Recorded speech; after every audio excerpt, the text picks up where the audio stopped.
Olá, esse é o Fala Onco, um podcast que fala de oncologia para todos. Eu, Gilberto Almeida, médico urologista, junto com a Regina Pedrini, médica mastologista, e a Graziele Felipe, médica oncologista, estaremos aqui reunidos em vários episódios falando sobre temas relacionados ao câncer, para pacientes, familiares e para todos os interessados nesse assunto. Em cada episódio, convidaremos amigos e colegas com experiência nas áreas importantes relacionadas ao câncer, num bate-papo muito produtivo e de forma simples e inovadora. Oi, pessoal, bem-vindo ao Fala Onco. Grazi, tudo bom? Tudo bom, Rê? Hoje, em outubro, né? Chegamos no mês de outubro, então é mês da gente aqui falar um pouquinho sobre o Outubro Rosa. E para isso a gente trouxe duas pessoas muito queridas, nossas colegas, nossas parceiras, a doutora Karine, que é médica oncologista, e a Bianca, que é médica mastologista. Nós aqui já temos bastante intimidade, trabalhamos bastante, conversamos bastante sobre isso juntas. Então, hoje a gente veio para bater um papo sobre o Outubro Rosa, que é um mês muito importante, né? Eu sempre digo que todos os meses são meses para a gente falar do câncer, mas eu acho que é importante a gente ter um mês de conscientização onde a gente possa realmente debater sobre esse assunto. E o Outubro Rosa, ele veio, não é por acaso que o Outubro Rosa é tão importante, eu acho que é a cor mais marcante, né, na oncologia, né, o rosa do câncer de mama, porque ele tem sim um impacto social, um impacto muito importante nos pacientes.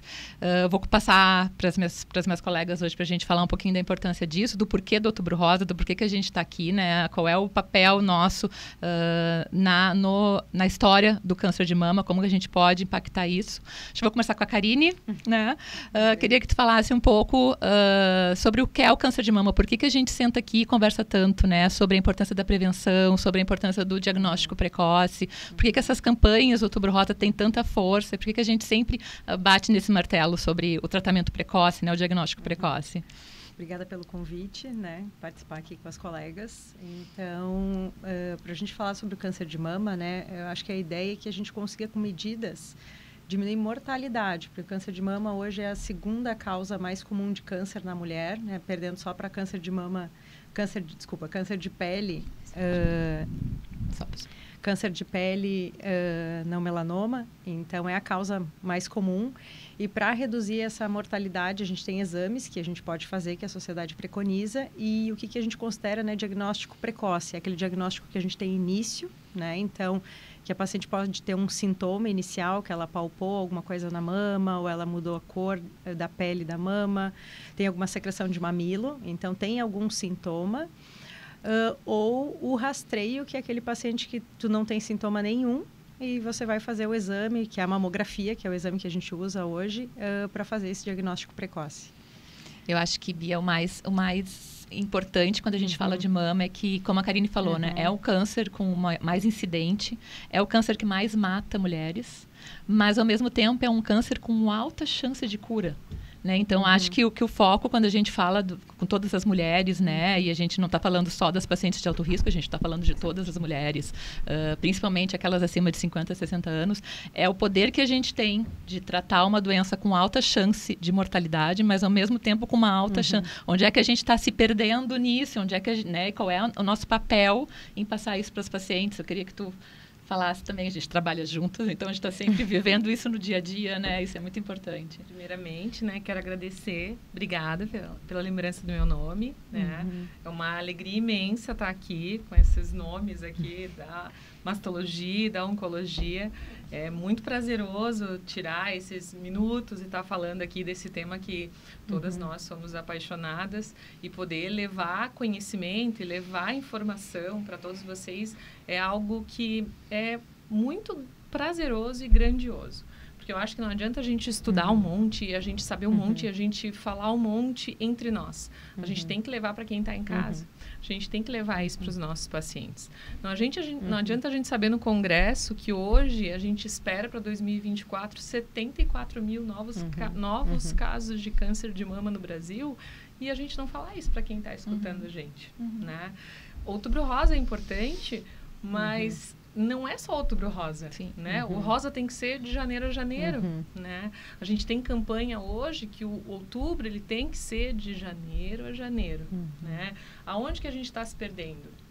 Eu acho que a gente está se perdendo quando a gente deixa de fazer esses podcasts, quando a gente deixa de falar que a mamografia, quando ela é feita a partir dos 40 anos, ela reduz a mortalidade em 35%. Né? Eu adoro falar números, né? Já dizia lá aquele livrinho que a gente leu, que todo mundo já leu, Pequeno Príncipe, né? E adultos adoram números. Joga um número que ele vai te dar credibilidade, né? Então, assim, 35% é muita coisa, né? É um terço de mortalidade a menos. E aqui, enquanto a Rê ficou falando, eu fiquei lembrando, assim, né? 75 mil novos casos é muita coisa. Um terço a menos de mortalidade. É muita coisa. E a Grazi, que eu sei que é uma defensora dos hábitos saudáveis de vida, né? Uma defensora árdua do exercício físico, a gente sabe bem, ela pentelha com as pacientes sobre isso, acho que faz parte. A gente tem que pensar em duas formas de prevenção, né, Grazi? Sim. A prevenção do câncer, do surgimento do câncer, né? Porque a gente tem maneiras, hábitos de vida que a gente pode fazer para reduzir isso, e a prevenção na detecção precoce. São dois pontos muito importantes que eu acho que a gente tem que falar. Primeiro é como prevenir. Existe prevenção para o câncer? Sim, existe a prevenção primária, que a gente aprende, secundária, que a gente aprende na epidemia, né? Existe a prevenção primária, aquela que a gente vai lá e diminui a chance desse tumor vir. E existe a prevenção secundária, que é tu pegar, diagnosticar esse tumor em estágio inicial, e aí que vem o grande benefício da mamografia. Hábitos de vida, o quanto que isso pode impactar nas nossas pacientes, o quanto que a gente fala bastante nesse podcast, né? Exercício físico e a importância de tudo isso, a importância dos hábitos de vida saudáveis, né? O foco nisso na prevenção. Eu acho que, puxando o gancho do que você falou, né, aquela questão de onde é que a gente está se perdendo. Eu acho que tem, e juntando o que a Bia falou, que essa questão de a gente estar perdendo quando não faz podcast, aproveitando o nosso podcast, é o fato de que a informação salva vidas. E hoje a gente tem que lidar muito com uma mídia que não ajuda, porque a mídia ela traz muita qualidade de informação ruim. Né? Tem um médico, que o nome dele termina com Ribeiro, não vou falar o nome dele, que ele divulga que mamografia causa câncer de tireoide. Se eu juntar as pacientes que têm câncer de tireoide, nem 2% delas vão morrer. Qual é a diferença? Que não é este o problema, mas ainda que fosse, porque ele é uma pessoa inteligente, mas a maneira como ele pratica a informação é uma desinformação. Porque quando você fala uma coisa errada na área de saúde, você pode estar matando uma pessoa. Assim como quando você fala uma coisa certa, você está salvando uma pessoa. E a credibilidade, ela tem que vir junto com a qualidade da informação. Então, a gente também erra quando a gente deixa culturalmente de ter hábitos saudáveis e ensinar isso para os nossos filhos. Os nossos pais estavam trabalhando e a gente está aprendendo que a gente precisa trabalhar e se cuidar, e os nossos filhos estão se cuidando e trabalhando. Eu acho que aí a gente já vai ter muita vantagem. Quando você come bem, quando você faz exercício bom, você está colocando uma gasolina boa num carro bom. Se você come mal e você vai botar uma gasolina ruim numa Ferrari, a Ferrari vai se acabar muito mais rápido. Então, a prevenção primária é isso, é você comer bem, dormir bem, praticar mindfulness. Quando o Congresso Mundial de Câncer de Mama, que acontece em San Antônio, nos Estados Unidos, é o maior congresso de câncer de mama do mundo. E eles têm uma ala inteira de apresentação de pôster, onde já há alguns anos, no mínimo 5 anos, quando eu vou para lá, a gente vê muita publicação sobre exercício físico, a importância do exercício físico, a importância da dieta, o açúcar, comer açúcar aumenta a mortalidade de câncer de mama. Isso não é à toa. Tem uma partezinha da célula que de todas as nossas células, que elas se dividem a partir da ativação desse receptor. E o açúcar que eu como aumenta isso, que faz as células se dividirem, e isso aumenta a chance do tumor crescer. Então, essas informações a gente não pode deixar de dar para o paciente, né? E é responsabilidade do médico informar e é responsabilidade da pessoa praticar aquilo que o médico informa. Então, eu acho que a gente, falando muito do quanto a gente se esforça para crescer do ponto de vista profissional, a gente deixa de aproveitar as coisas que a gente precisa fazer para cuidar da saúde como pessoa, como ser humano. E isso inclui saúde mental. Sim. Né? Existem dados que a prática de dança diminui a mortalidade de câncer de mama, a prática de yoga diminui a mortalidade de câncer de mama. Por quê? Mindfulness. A pessoa que dorme melhor, que pensa melhor, que tem qualidade de vida, ela tem um sistema imunológico que ajuda ela a se proteger. E hoje 30% dos tumores são tratados com imunoterapia. Então, significa... Existe uma medicação que é imunoterapia para melhorar isso, né? Tipo, vai dormir, vai cuidar da tua cabeça, que você vai conseguir uma coisa que é possivelmente parecida com aquilo que você usa para tratar o câncer, para não ter o câncer, né? Então, isso não é conselho, né? Isso não é uma dica. Isso é prescrição médica. A pessoa tem que ter noção que isso aí é objetivo e acabou. As pacientes com câncer de mama receptor hormonal positivo, elas têm 20% a menos de chance de morrer de câncer se elas fazem exercício. Cara, 20% não é pouco, né? Sim. Eu que não quero morrer de câncer de mama se eu tiver câncer de mama, e para isso eu preciso fazer exercício físico. Eu preciso me alimentar de uma maneira saudável. O exercício físico, né, ele tem a importância na prevenção primária, né? Tu estás colocando muito bem, né? Desculpa, Grazi, te interromper, mas é que eu sou aquela chata, chata da consulta, o papo né? Eu falo na consulta, eu anoto sempre, né? Se não fazia exercício físico, eu coloco o xizinho, eu vou perguntar, e daí eu pergunto, já tá fazendo? Não tá? Vai começar quando, né? Porque assim, não adianta, é prescrição médica, porque ela vai atuar na prevenção primária, que é diminuir a chance de ter, que vai diminuir de 20% a 40%, e se você já teve o câncer, ele vai te ajudar a não vir a ter. E se você está tendo e está passando por esse desafio na tua vida, né, ele vai diminuir todo o efeito colateral das medicações, né? Não estou errada, a gente sabe que tem trabalho que mostra isso também. Sim, com certeza. Né? Que as pacientes que passam ali, que fazem a endocrinoterapia, que passam ali pelos desafios dos efeitos colaterais da quimioterapia, elas passam melhor, né? Em todos os efeitos, eu digo que é todos os cenários do câncer, em todos os cenários do câncer, o exercício físico, ele é prescrição médica. Então, assim, o mundo ideal é fazer, né? A gente sabe fazer, eu sempre digo, 2 a 3 vezes lá o exercício. 150 minutos que eles preconizam nos trabalhos. 150 minutos na semana, né? A gente conseguir fazer ali 2 a 3 vezes o exercício lá, musculação, e conseguir fazer o exercício aeróbico também, né? Claro, é difícil, mas a gente tem que se puxar. E a gente não pode errar nisso e não puxar o nosso paciente, né? Eu acho que é importante. E isso é a prevenção primária, né? E daí vem o paciente, né?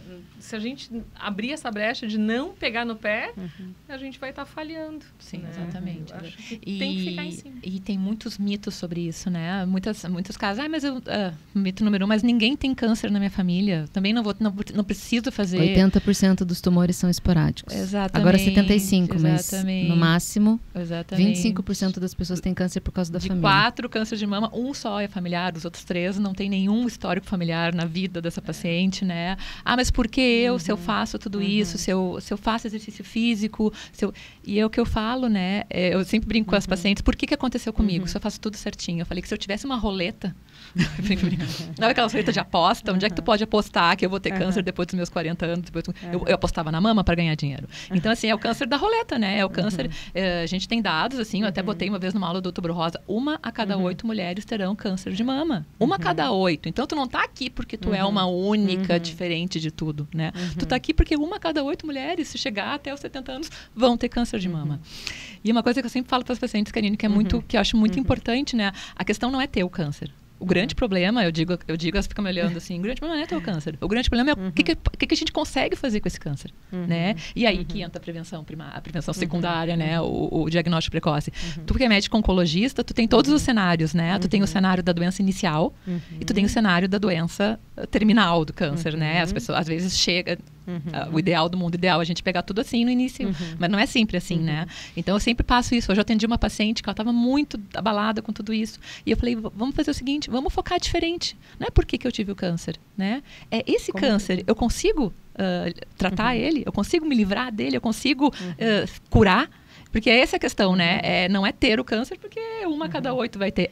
Como é que eu vou conseguir tratar esse câncer? E esse esquema de rastreio, né, que ele é feito, e realmente, assim, antigamente, né, se falava, né, em 50 anos, né, e todas as sociedades, radiologia, oncologia, mastologia, né, preconizam 40 anos a gente começar esse rastreio. Eu acho que isso é bem importante, eu acho que as sociedades vêm lutando para ter essa conscientização, e mesmo com tudo isso e com essa ideia e com o precoce, com a divulgação que é feita no Outubro Rosa, e que nem a Bianca falou, deve ser feita, né, o ano inteiro, o dia inteiro, a gente consegue fazer com que com que o número de câncer seja diagnosticado mais precoce. Então, se eu conseguir identificar um câncer no início, que muitas vezes pode ser uma lesão pré-câncer, né, que é aquele carcinoma in situ, que muitas vezes a paciente vem, né, eu tô com câncer, e como que eu vou resolver? Né, Karine? Isso, que a gente faz o diagnóstico com a imagem, a gente consegue descobrir no início, nem se transforma num câncer e eu consigo ter cura, né? Que eu acho que é esse ponto que tu vem falando. A gente consegue 90% de cura se eu conseguir identificar o paciente no estágio inicial. Nos estágios iniciais. E a dificuldade que a gente tem mesmo com toda essa divulgação é que realmente, se a gente for olhar na saúde, né, seja suplementar, que é quem tem convênio, ou até mesmo no SUS, esses números estão muito abaixo, né, do que a gente gostaria que fosse. No Brasil mesmo, 30% só de cobertura mamográfica. Isso assusta, né? E muitas vezes a paciente não tem o acesso e muitas vezes a má informação, que eu acho que é essa ideia que a gente está tentando fazer, é levantar a ideia, porque eu posso ter o acesso, mas eu não vou querer fazer o exame. Ou eu tenho medo de fazer, ou eu tenho medo de encontrar. É o medo. Só que até hoje, no consultório, uma paciente me disse, doutora, eu tive um câncer. Né? As pessoas me perguntam, eu digo, ele não está mais comigo. Eu tô curada, né? E segue fazendo seu tratamento preventivo, né? Que, como a gente conversou ali, alguns são hormonais, que vai ter que tomar um remedinho, mas realmente ela disse assim, as pessoas não podem ter medo. Eu tô aqui ótima fazendo a minha atividade física, cuidando dos meus netos, viajando. Então, ela aceitou, né, aquele diagnóstico, foi atrás, consultou com os especialistas, porque isso eu acho importante, né? Tanto mastologista quanto oncologista, né? Começar com a orientação de um deles e a gente vai seguir em conjunto, trabalhar junto com o radioterapeuta para poder fazer o tratamento multidisciplinar. Eu ia chamar a Bianca para... Tu te lembra do Congresso Brasileiro que a gente foi no passado, que um médico, acho que foi um mastologista, apresentou um trabalho que ele está fazendo. Ele chegou em todos os cenários onde a paciente chega, lembra? Mamografia, posto de saúde, assistente à saúde, consultório médico. E aplicaram um questionário nas pacientes que estavam atrasando os seus exames, as suas consultas, por que estava atrasando? Só num cenário oncológico. 70, Bia? Não, eu tenho essa foto do congresso que a gente tirou. Quase 70%. Era assim, ó... falta de comunicação, atraso, não sei o quê. E um dos assuntos, e um dos tópicos era medo. 70% na maioria dos cenários atrasaram o seu diagnóstico, atrasaram por medo. Lembra do gráfico? Eu me lembro que medo ainda era o amarelinho. Eu tirou uma foto porque eu fiquei chocada. Falei, em todos os cenários de abordagem do paciente oncológico, quando foram questionados o porquê desse atraso, a maioria não atrasou por causa do medo. E o que gera o medo é a desinformação. É a informação errada. A gente está aqui, né? Exatamente. Desmistificar. Exatamente. A realização do exame, né? Se o ser humano tem medo daquilo que não conhece, conhecer é fundamental, né? Eu acho que é por isso que a informação salva vidas, porque o problema não é quando a gente acha o câncer, o problema é quando o câncer acha a gente, né? Porque aí essa é um diagnóstico clínico, não é esse diagnóstico inicial que a Karine estava falando, que 90% dos pacientes curam. A mamografia tem esse papel, por isso que ela precisa ser feita. O ultrassom não vê carcinoma in situ, via de regra, né? Então, não dá para substituir a mamografia pelo ultrassom, são exames complementares. 10% das lesões são vistas no ultrassom, 90% são vistas na mamografia. Grazi, repete isso, por favor. Eu repito. Fala assim, bem lindo. Assim. Mamografia mamografia dói. não substitui. Mamografia salva vidas. Mamografia não dói. Pessoal, vai, fala, Grazi, porque as pessoas adoram você. Ultrassom 10%, mamografia assim, 90%. Ultrassom não substitui a mamografia, gente, porque assim... Nem a ressonância, nem a ressonância. Eu pego o paciente no consultório com biópsia e sem mamografia. Eu digo, senhor, de onde veio essa paciente? Na verdade, normalmente são pacientes que sentiram algum nódulo, mas elas olha mesmo solicitaram quantas ultrassom. pessoas estão... Sim, fizeram ultrassom e daí alguém pediu a biópsia e não se tocou que esse paciente não tem mamografia. É a prova de que às vezes até os médicos esquecem que a mamografia é o exame mais importante. Porque há desinformação. Claro. Porque há médicos, inclusive, que propagam ideias, né? Tipo esse Ribeiro, que eu não vou falar o nome. Mas eu não quis falar mais uma vez o nome, que defendem ideias falsas, né? Que falam mal da mamografia, um exame que salva vidas. Sabe por que isso acontece? Isso acontece por causa de dinheiro. Porque essas pessoas, elas precisam de dinheiro que vem das palestras, que vem da mídia. Exato. Claro. E se a pessoa não for muito polêmica, ela não consegue juntar um N grande. Engajar pessoas. E 150 mil reais numa palestra, a pessoa tem que ser bem polêmica para conseguir, né? E daí o que ela faz? Ela faz o inverso. inverso. Ela diz que não, a mamografia, que é um exame que a gente sabe que não é um exame que dá dinheiro lá, dá, né? A gente sabe que não é. Ele faz o inverso. Ele diz que o médico, ele pede mamografia para ganhar dinheiro. E a gente sabe que não é uma verdade, é exatamente o oposto, exatamente o oposto. Mas é isso que a gente tem que desmistificar. É mais um motivo que a gente tem que falar e é o nosso papel. Né? É o nosso papel. Não é só pedir o exame, né? Só falar tem que fazer mamografia para os 40 anos. E dói. Gente, assim, é um desconforto. Tem paciente que tem enjoo, tem paciente que sente um desconforto físico. Mas na hora do exame, são poucos segundos. A maior parte dos pacientes tem desconforto leve. São raros os pacientes que têm desconforto grave. E é uma vez por ano. E químio dói bem mais. Mas sabe que dói mais? Eu costumo falar para minhas pacientes. Esse ano eu posso falar melhor, assim, porque eu tive 2 tias que diagnosticaram câncer de mama no intervalo de 60 dias. E daí eu comecei a fazer mamografia, eu e minha irmã. Então agora eu posso falar, né? Eu fiz com 35, sem nenhum critério de risco que eu tinha, porque eu falei, eu vou ter que ir lá fazer. Eu vou ter que ver essa dor, eu vou ter que... Eu acho que eu fiz antes, acho que eu tinha uns 33, 34, assim, já mastologista. Eu vou fazer, eu vou ver o que está acontecendo, porque é o que eu digo, às vezes não é nem isso, é uma desculpa, é uma negação, tem outros fatores envolvidos, eu sei que dói, é bem isso, sabe? Mas assim, eu precisava, assim, eu tive que entrei, né, para outro risco, daí comecei a fazer a mamografia. Eu falei, agora eu posso olhar, porque antes elas me olhavam assim, tu nem sabe, né, que tu tá estudando, eu posso falar. Realmente dói, mas não é aquele dói. É um desconforto. É isso aí, né? Dói, nossa. Daí eu olho para a paciente e falo assim, danadinha, né? Para fazer o botox, ninguém reclama. Eu tenho um monte de amiga dermato. Tem coisa do dermato que é muito mais dolorida e a gente faz, não é? Eu tenho um monte de amiga dermato, a gente faz Tu faz botox? Nossa, não. Não parece, né, amiga? Nossa, teu botox. Nos meus 25 anos. Gente. Mamografia antes dos 25 nem pode. Né? Só se tiver história familiar. Gente. Não tenho. Mas é importante que as pessoas tenham essa consciência, né? Porque, assim, em primeiro lugar, o que faz o ser humano perder o medo é o conhecimento. Então, todas as pessoas têm a capacidade de informar. Então, quem está ouvindo o podcast pode informar 10 pessoas. Claro. Essas pessoas informam mais 10 pessoas. E a gente tem o potencial de salvar muitas vidas. E fazer o exame, eu acho que a coisa mais legal do Outubro Rosa é essa coisa de fazer o exame uma vez por ano. A mamografia ela não pode ser feita num ano em janeiro de 2023 e dezembro de 2024. Ela tem que ser feita anualmente, né? O intervalo de 2 anos, ele já caiu por terra. Ele é um exame anual. E a gente vê muitas pacientes que tinham mamografia de 1 ano e 8 meses, com lesões iniciais agora, né? Então, é aí que é o pulo do gato, de você conseguir detectar uma doença onde você muitas vezes nem vai precisar fazer quimioterapia. Sim. Não vai fazer nenhum tratamento de cair o cabelo que te traz uma dor maior. Faz uma cirurgia conservadora que te permite uma cirurgia com cunho estético muito bom, né? Muitas pacientes, inclusive, às vezes ficam com uma mama melhor do que aquela tinha antes, porque a gente consegue fazer... Graças a gente até consegue associar, né, uma cirurgia plástica, a gente faz uma oncoplástica. E é isso que tu falou, Grazi. Eu acho que o tratamento do câncer de mama, vamos muito longe. Eu também já estou mais velha, até 1980, 1984, era muito radical, ainda tô falando cirúrgico, né? Eu peguei muito na minha residência pacientes literalmente mutiladas, assim, né?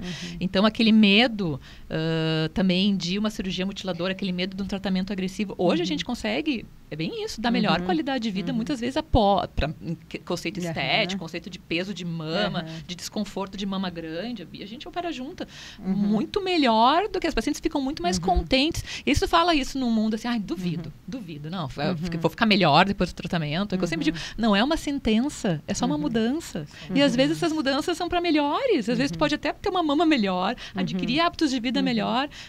Muita gente leva isso como uma sentença, assim, tive essas sentenças de câncer. Não, é apenas um fato na tua vida, que vai marcar a tua vida para sempre, mas é uma mudança só, né? E às vezes, eu sempre digo, né? E às vezes, muitas vezes para melhor, né? Muitas vezes para melhor, quando tu adquirir essa consciência. Mas tu pode adquirir essa consciência consciência antes, né? E nós estamos aqui para isso, né? Adquirir essa consciência do hábito de vida saudável. Adquira antes, né? Não precisa ser só lá, né? E eu acho que é isso, é passar muito conhecimento. Acho que a gente tem como papel aqui 4 mulheres, né? Não só mulheres, mas 4 médicas que trabalham muito com o câncer de mama. Acho que é nosso papel social, né? Porque isso tem um impacto, sim, social muito importante. Algo, sabe, Grazi, que tu falasse do Outubro Rosa, só não perder essa brecha. Do outubro, para a gente não deixar os exames todos, né, tudo concentrado em outubro. Uma ideia que eu gostei, assim, que a Sociedade de Mastologia pegou, assim, teve essa ideia, né, para esse ano foi: use o mês do seu aniversário. Sim, use o mês do seu aniversário. Né? Use o mês do seu aniversário, se dê esse presente, né? Poxa, mas no mês do meu aniversário eu vou descobrir uma alteração. Não, isso é um presente, né? Porque se você descobrir essa alteração, como a Karine colocou muito bem, você vai ter uma chance de cura, que às vezes bate 90% até 98% de cura, né? Então, assim, usa o mês do seu aniversário, não vai esquecer. No mês do meu aniversário eu vou fazer o check-up da mama, né? Então, né, o pessoal gosta muito de falar em check-up, né? O check-up da mama, né? Vai fazer sua mamografia. Check-up completo, né? Incluindo a mamografia. A mamografia maravilhosa. E eu queria falar, Rê, que tu falou no começo, ele estava falando assim, que o câncer ele tem que vir, né? Tu falou ali assim, ele veio para somar, né? Que tu falou antes, ali no começo. Então, aprenda alguma coisa que tu falou bonito, assim, que falasse. Eu sempre falo, falou, assim, tocou, assim, né? A Regina inspira. Inspira. Ela vem no podcast mais inspirada do que todo mundo. Sério, assim, eu achei, assim, bem legal, assim. E que essas horas eu tô, assim, vivendo um puerpério. Gente, ela tá com 2 bebês pequenos em casa, gêmeos, delícia. Ela tá vivendo isso, assim, os hormônios. Tudo ela emociona. Já é assim, né? Já é assim. Meu Deus. Mas, sabe, eu costumo dizer para meus pacientes, assim, ó, que não é fácil passar por um diagnóstico, né? A gente tá aqui falando, mas é um assunto sério. Mas, assim, quando a gente tem um diagnóstico desse, eu costumo dizer, assim, que o dia mais feliz da vida, eu costumava dizer que tinha sido o dia da formatura, até ter o meu casamento. Daí, hoje foi o dia do encontro com meus filhos, né? Esse é o dia mais feliz. E ele passa, né? O dia desse diagnóstico, o dia que passou por esse momento, também vai passar, né? Mas a gente tem que aprender alguma coisa, que é o que você colocou ali. Eu não queria perder essa brecha. Né? Você tem que aprender alguma coisa. No dia mais feliz eu aprendi que a vida passa, que eu tenho que aproveitar. E do dia mais triste, que foi aquele que o meu sonho, por algum motivo, por um diagnóstico também, teve que ser interrompido, né? Passou também. Então, assim, vai passar, né? Então, assim, a gente tem que aprender. Um dia vem, o outro dia chega, né? A noite cai, o dia chega, o sol chega e vai acontecendo. A gente escuta muito sobre o fato de que a felicidade são momentos, né, Bia? Eu acho que também existem decisões. E no cenário oncológico, eu acho que o cenário oncológico ele tem muito a ver com o cenário da vida em geral. Porque as dificuldades da vida são muitas. Eu costumo dizer assim, muitas pessoas têm uma vida miserável e a maior parte das pessoas que têm uma vida miserável não tem câncer. Então não dá para você relacionar uma coisa com a outra. E se os pacientes que suportam o tratamento e enfrentam o tratamento seguem dizendo que existe muito aprendizado, que existe muita lição, quem sou eu para discutir sobre isso? E a minha tarefa como médica é provar isso para as pessoas que ainda não passaram por isso e que estão entrando nessa jornada agora, e também para as pessoas que têm a oportunidade de prevenir qualquer intercorrência de saúde. Não é o câncer propriamente dito, mas qualquer intercorrência de saúde. Agora, ser feliz é uma coisa que demanda a responsabilidade de decidir ser feliz. Buscar, ainda que nos momentos difíceis, o que você pode aprender com aquilo, o que você pode retirar daquilo. Quando a gente acorda de manhã, o que a gente faz para ser feliz naquele dia? O que a gente faz para se proteger naquele dia? O que a gente faz para ajudar o outro naquele dia? Quando a maior parte dos pacientes que chega para mim com câncer, quando está acabando o tratamento, assim, doutora, eu queria tanto ajudar. Eu queria tanto fazer alguma coisa pelas pessoas. Você não quer que eu fique ali voluntária? E é daí que vem as organizações voluntárias de câncer de mama. A maior fundação de pesquisa, o maior captador de recursos para câncer de mama hoje é a Fundação Susan G. Komen, que ela vem... Que foi o objetivo de tudo isso, né? Exatamente. Foi o que gerou o Outubro Rosa, né? Foi o que gerou o Outubro Rosa. Então, isso, na verdade, foi uma paciente que faleceu aos 36 anos, cuja irmã entendeu que se ela tivesse feito um diagnóstico mais precoce, ela podia ter salvado a vida dela. Então, essa irmã teve a ideia de fazer a caminhada pela cura em Nova York, que foi sim financiada pela Revlon e que teve um financiamento de indústria por trás para divulgação, ou seja, todos nós temos onde um papel entregaram laços essencial. rosas para todo mundo durante a caminhada em Nova York, daí que veio o laço rosa e o Outubro Rosa, né? Isso o Outubro Rosa veio do voluntariado, veio da informação, né? Veio do sentimento de uma pessoa dizendo assim, eu podia ter feito alguma coisa antes, eu preciso fazer alguma coisa antes. Aprendizado com uma doença difícil, mas a dor dela salvou quantas vidas pelo mundo. Ela é lembrada até hoje em cada um dos eventos como esse. Então, ela viveu menos, mas o significado da vida dela é infinito e é perpétuo. Então, eu chorar. É verdade, eu estou num perpétuo, eu vou dizer. Mas o câncer, ele pode ser isso, entendeu? Ele pode ser. E a gente tem a capacidade de provar isso para as pessoas. A gente tem a oportunidade de fazer isso no consultório, a gente tem a oportunidade de fazer isso aqui. Para que as pessoas deixem de ter medo e aprendam a lutar não só pelo trabalho, não só pelo cargo, mas pela vida. E muitas vezes ela vai se dar conta quando ela teve o diagnóstico, ela parou de fazer o que ela fazia na correria de vida que ela tinha. Ela se dá conta e vê quem é ela. Ela vai olhar para ela. Ela vai olhar para ela. E quando a parte mais intensa do tratamento acaba, parece que vem aquele vazio. Então, assim, o que eu vejo também nos pacientes de câncer de mama é que esse acolhimento que a gente faz com toda a equipe multidisciplinar no diagnóstico e que a gente está próximo todo dia e acompanha efeito colateral, quer saber como é que está, ajuda, a paciente acabou para aquele momento que não era tão intenso a quimioterapia, ela vai para hormônio e as sentem espaçam, elas sentem falta e chegam a nos procurar antes do tempo de acompanhamento, depois sequencial, porque elas se deram quão importante era o carinho e o cuidado que muitas vezes elas mesmas, né, não enxergavam. Né, e passam a se cuidar. Então, isso é outra parte que eu acho sensacional, que a gente tem que cuidar o pós-tratamento. Né? Além do diagnóstico, o pós-tratamento. Né? Nos grandes congressos, né, Karine, eles têm os survivors, né? Os programas para survivors, para os sobreviventes, né? Onde a gente estuda não só as sequelas de tratamento a longo prazo, mas como promover qualidade de vida a longo prazo para essas pessoas. E elas mudam. Né? E partiu de pacientes, né? Partiu de pacientes. Tem trabalhos, tem espaços, tem estandes, tudo isso partindo de pacientes. Então, a informação é importantíssima. Para paciente com câncer de mama, que nem eu falei hoje, eu atendi uma paciente muito, muito marcante para mim hoje, porque eu sou muito positiva. Eu sempre passo uma coisa de muita positividade. Vamos encarar isso, vamos encarar. Vamos resolver. Eu sei, eu entendo que cada ser humano reage de uma maneira diferente, né? Mas é o que eu falei, eu tenho que ser a pessoa racional, eu tenho que te passar informação. Não é porque eu estou dizendo para minimizar, é porque isso é a verdade. E a verdade, às vezes, ela calma. Quando eu digo tudo vai dar certo, é porque tudo vai dar certo. E se eu achar que não vai dar certo, eu vou te dizer, eu acho que isso aqui não vai dar certo, mas a gente tem chance.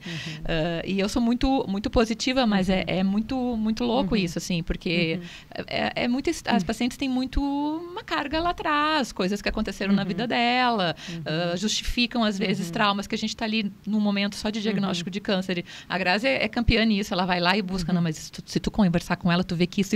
E aí sempre tem um porém na história que faz, né? E que faz acontecer isso. E a paciente, depois que ela tem o câncer e depois que ela encara esse câncer de uma maneira, isso vai me transformar, isso vai me transformar para melhor, né? Bom, a gente falou sobre isso, né? Eu já tive pacientes que se separaram de maridos que eram um traste na vida delas, que não serviam para nada. Pacientes que os casais, se marido não dava bola para ela, ela começou a ter uma atenção diferente. E ela viu que sim, as pessoas podem cuidar dela. E sim, ela pode se cuidar. E ela olha para trás e vê, eu não estava me cuidando, as pessoas que estavam do meu lado não estavam me cuidando. O contrário também, de maridos que se aproximam, que veem uma chance de cuidar e de amar. Então, tudo isso que a gente passa, que o voluntariado passa de experiência, que a gente tem que passar de experiência, isso desmistifica uma sentença de morte ou uma sentença de que tudo vai dar errado, né? Como se o câncer... Como não? O câncer, ele pode, na minha opinião, né, ele deve ser visto como uma ressignificação da vida, né? É como você ressignificar, né, o que vinha acontecendo. né? Ressignifica, vê como você estava caminhando até então, né? Vê se alguma coisa ou o que estava acontecendo ao teu redor precisa ser ajustado de alguma forma, né? Mudado para melhor. Culturalmente, as pessoas elas relacionam o câncer à morte, né? E não é isso que a gente vê na prática diária, né? A gente relaciona, né? O que a A gente vida. vê é a vida, né? Eu sempre digo, assim, trabalhar... Esse foi o motivo pelo qual, na faculdade, eu escolhi trabalhar com oncologia, com mastologia, sabia? Todo mundo, meu Deus, a minha família, né? Mas por que você não faz cirurgia plástica? Eu tenho um primo plástico, né? Claro, meus pais queriam que eu fizesse. A gente também queria, às vezes, de vez em quando a gente quer também. Por que não fez dermatologia? Mas filha, tão triste, né? Mastologia. Mas por que não fica ginecologista, né? Porque a gente... Faz o bebê nascer. Faz o bebê nascer, olha que legal. Eu, não, gente, mas eu quero ser mastologista, eu quero lidar com câncer de mama.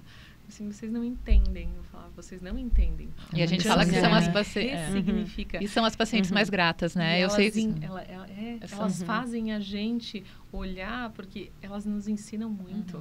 Elas não sabem, mas todos os dias, quando eu dou um diagnóstico e eu falo tudo isso com as pacientes, elas me dão mais do que eu dou para elas. Porque elas me fazem ver a vida de uma forma melhor. Elas me dão muito. Eu sou muito grata às minhas pacientes. E eu ressignifico a minha também. Eu tento ressignificar um pouquinho da delas, mas elas ressignificam a minha. E eu penso isso também, assim, né? A gente sai dali, daquele consultório, né? Todo mundo ressignifica e todo mundo tem essa troca. O legal do Outubro Rosa, porque aquelas palestras que todo mundo vê, aquelas propagandas que todo mundo vê, faça sua mamografia, consulte um médico especialista, faça exercícios físicos. Eu acho importante, claro que é importante, mas eu acho que o legal de falar do Outubro Rosa é falar em esperança. É falar em vida após o câncer. Porque a gente vê que, a gente viu naquele gráfico, que a falta de acesso é muito por medo e desinformação. E medo da doença. Se eu tiver com a doença, eu tenho muito medo, porque eu vou ter uma sentença de morte dentro de mim com câncer. Então, passar para os pacientes, né? Por isso que o voluntariado é tão importante. Tu vê pacientes com câncer... Bom, agora a gente vai ter um podcast com voluntariado, né? Com duas pessoas muito importantes do voluntariado. Tu vê essas pacientes falando, tu vê os médicos falando, calma, tá tudo certo, vai dar tudo certo. Que bom que tu diagnosticou precocemente. Então, desmistificar para a população esse medo de que se eu descobrir dentro de mim um câncer vai dar tudo errado, eu acho que esse é o maior propósito nosso, assim. Claro que a gente tem que passar informação, mas a gente tem que passar segurança, que tudo que vai dar certo, que se elas basta fazer as coisas certas, que tudo vai terminar certo, né? Então, quando a gente conta dessas pacientes, quando a gente conta que as coisas acontecem naturalmente, que as pacientes sobrevivem e sobrevivem às vezes, muitas vezes melhor do que antes, eu acho que isso faz com que as pessoas, não, se acontecer, eu vou conseguir manejar, vai dar certo. E perdendo esse medo, a gente começa a ter mais responsabilidade, né, sobre cuidar, assim, disso, sem medo dos estigmas, assim, do câncer. Sem sombra de dúvida. Eu acho que quando a gente não tem medo, a gente consegue enxergar a situação de uma maneira muito melhor. Porque quando você tem um problema, teu vizinho resolve o teu problema melhor do que você o resolveria, né? Então, a partir do momento... O medo, ele é um freio para o ser humano, ele precisa existir. É por causa do medo que a gente não pula do penhasco, e pular do penhasco não é bom para a saúde. Então, ele tem que existir, mas ele não pode te paralisar. Então, tecnicamente, dentro da psicologia, todo medo que paralisa, ele é patológico, ele precisa de abordagem e de tratamento. Então, se você não faz o teu exame porque você tem medo, esse medo é patológico. Ele significa alguma coisa muito maior do que simplesmente não fazer o exame. E isso precisa de abordagem. A informação é a primeira abordagem do diagnóstico de como isso acontece. A informação sobre o quanto o tratamento pode não ser difícil como você pensa é a abordagem. É a abordagem para que os pacientes não tenham medo. E isso trata não só a doença, quanto o risco de uma doença maior. Então, eu acho que você informar sobre o quanto o câncer pode, não por demagogia, a gente não está sendo hipócrita, quem está ouvindo sabe, isso aqui é verdade. Não é hipocrisia, a gente não está falando para enfeitar, não é porque é Outubro Rosa, é porque a gente trabalha com isso o dia inteiro. É 24/7 em alguns casos, né? Então, 24 horas por 7 dias. Mas não dá para você pegar uma pessoa que faz isso o dia inteiro e achar, sem que você nunca tenha passado por isso, que ela está sendo demagoga. Eu não estou. Então, isso aqui é muito claro. A maior parte dos pacientes que passam pelo diagnóstico do câncer, independente do desfecho, tem muito mais aprendizado do que dor. isso depende 100%, obviamente, do cuidado que ela recebe e principalmente do suporte que ela tem. Então, a família tem um papel fundamental, né? A família tem um papel fundamental, não só no caso de dar suporte estrutural, mas também e principalmente o suporte emocional, né?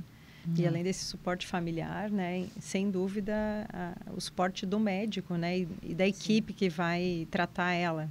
Porque muitas vezes eu posso ouvir do familiar, ouvir de um amigo, né, eu tenho um câncer tal, aconteceu isso comigo. Então, as experiências são múltiplas, né? Então, que tu vai ouvir de um diagnóstico de um conhecido. Então, o teu pode ser diferente dessa familiar ou dessa conhecida. Então, a gente tem vários tipos de câncer de mama, né? Então, isso é algo importante falar. Claro. Então, é você ter orientação individual. Você vai fazer o diagnóstico, vai fazer a biópsia. A partir dali, conforme o subtipo, junto com a equipe, com o mastologista e o oncologista, você vai tratar esse tumor, né? Então, esse tratamento pode ser um tratamento anterior, a maioria quimioterapia ou hormônio. Se não tiver indicação, né, que esse tratamento ele é realizado mais para uma cirurgia conservadora, né? E eu acho que depois, a Bianca, né, e a Regina podem falar da questão do tempo cirúrgico, né? Elas têm muito medo ainda dessa ideia de mutilação. Então, é uma cirurgia, né, pequena, com tempo de hospital pequeno, então eu acho que depois vocês podem falar.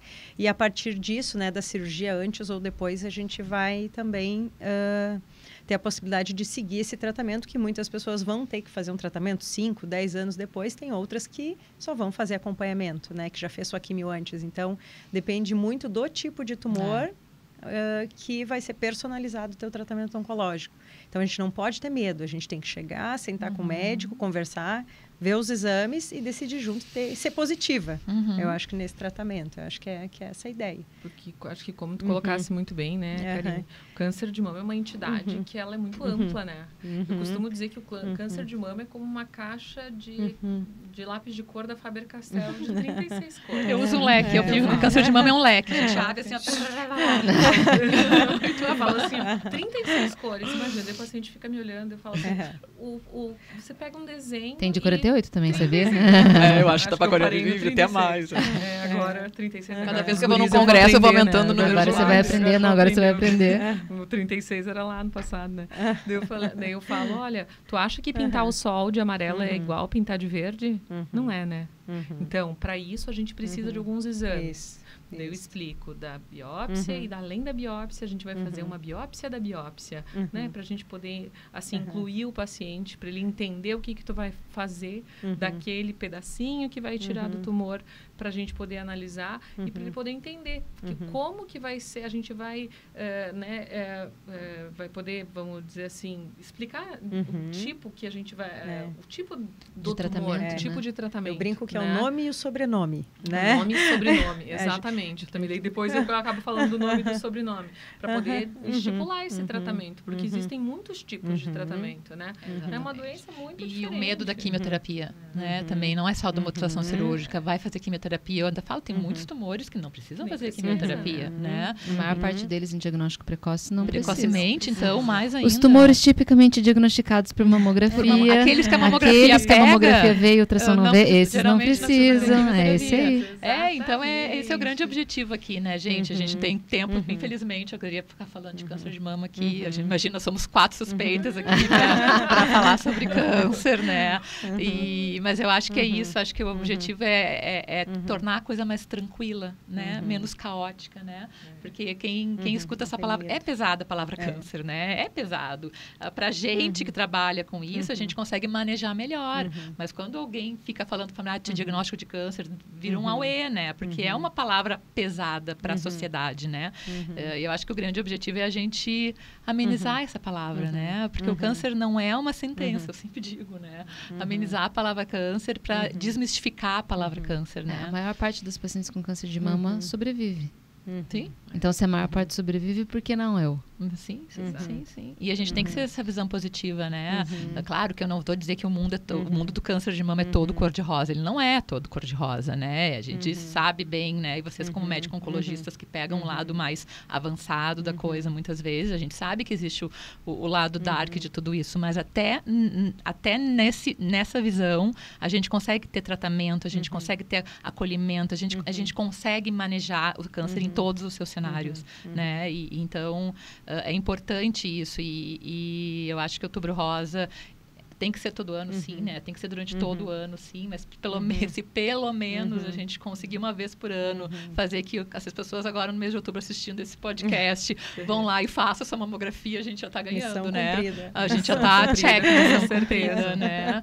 E cada um manda mais 10 fazer. Isso aí. Agora todo mundo vai ali, ó, mandar o podcast para as amigas. Conta 10. Conta 10. Conta 10. E aí nós vamos desmistificar esse medo, tirar esse medo, né, do diagnóstico, porque isso faz toda a diferença, né? Toda a diferença. Queria agradecer muito vocês, acho que foi muito bom, né? Foi muito curto. Foi curto, né? Mulher quando junta é um perigo, né? Quando tem muito homem no podcast, não rola esse papo todo. A gente começou a falar, acabou. Faça rápido, né? Eu te disse.